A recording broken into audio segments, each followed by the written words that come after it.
শান্তিনিকেতনের পান্থনিবাসে দুদিন ধরে পালিত হলো বসন্ত উৎসব। রবিবার সন্ধে থেকে শুরু হয় সাংস্কৃতিক অনুষ্ঠান। সোমবার দেশ বিদেশের একাধিক সেলিব্রিটি ও গণ্যমান্য ব্যক্তির উপস্থিতিতে হয় বসন্ত উৎসব।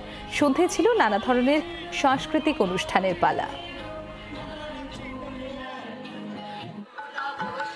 কোনো খামতে নেই, মানে পুরো 100% বলে সেরকম পুরো ফুলফিল হয়ে যাচ্ছে। অবস্থা দেখে বোঝা যাচ্ছে একেবারে মানে যা রং মেখে ভূত হয়ে গেছি। মানে এত সুন্দর একটা দিন বছরে একটা দিনই আসে, মানে সারা বছর যেন। শান্তিনিকেতনের মতো জায়গায় তো আর কোনো কথাই হয় না, রবি ঠাকুরের দেশে, সেখানে বসন্ত উৎসবে মানে সামিল হতে পেরেছে, মানে এক অন্য পাওয়া। পান্থনিবাসে এই বসন্ত উৎসব উদযাপন এটা এখন একটা মাইলস্টোন হয়ে গেছে।